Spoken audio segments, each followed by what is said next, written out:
அஸ்ஸலாமு அலைக்கும் ரஹமத்துல்லாஹி வபரகாத்துஹு.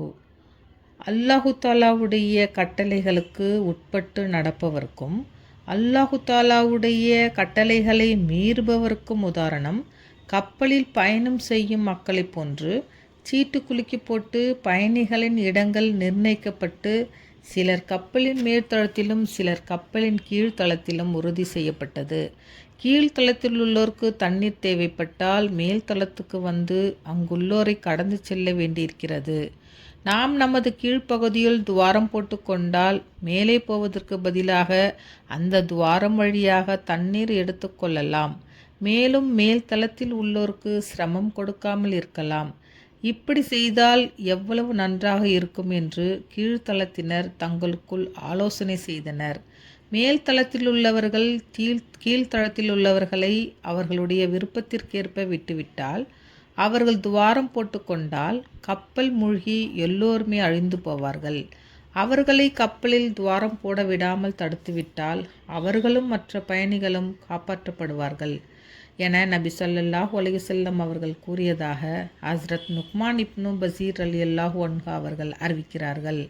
தெளிவுரை என்னவெனில், இந்த ஹதீஸில் இந்த உலகத்திற்கு உதாரணமாக கப்பலை கூறப்பட்டுள்ளது. அதில் பயணம் செய்யும் கூட்டத்தினரில் ஒரு சாரரின் தவறால் மற்றவர்களுக்கு தாக்கம் ஏற்படாமல் இருக்க முடியாது. உலகம் முழுவதிலும் உள்ள மக்கள் ஒரு கப்பலில் பயணம் செய்யும் ஒரு சமுதாயத்தினரைப் போல அக்கப்பலில் நல்லோர் தீயோர் அனைவரும் உள்ளனர். நன்மையை விட தீமை மிகைத்துவிட்டால் தீமையில் மூழ்கியிருக்கும் தீயவர்கள் மட்டும் அந்த தீங்கின் தாக்கத்துக்கு ஆளாக மாட்டார்கள். நல்லோர் தீயோர் முழு சமுதாயமும் முழு உலகமும் அத்தீமையின் தாக்கத்துக்கு ஆளாக நேரிடும்.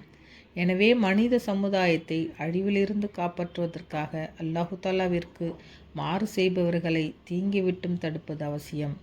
இல்லையெனில் முழு சமுதாயமும் அல்லாஹு தாலாவின் வேதனைக்கு ஆளாக நேரிடும். சிலருடைய குற்றங்களின் காரணமாக குற்றம் செய்யாதவர்களை அல்லாஹு தாலா வேதனை செய்வதில்லை.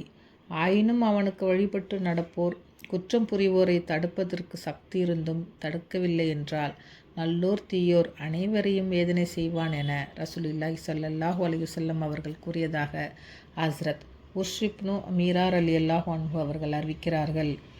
ரசூலுல்லாஹி ஸல்லல்லாஹு அலைஹி வஸல்லம் அவர்கள் ஹஜ்ஜின் போது துல்ஹஜ் பிறை 10 அன்று மினாவில் நிகழ்த்திய உரையின் இறுதியில், நான் அல்லாஹு தாலாவின் கட்டளைகளை உங்களுக்கு எத்தி வைத்து விட்டேனா என்று கேட்டார்கள்.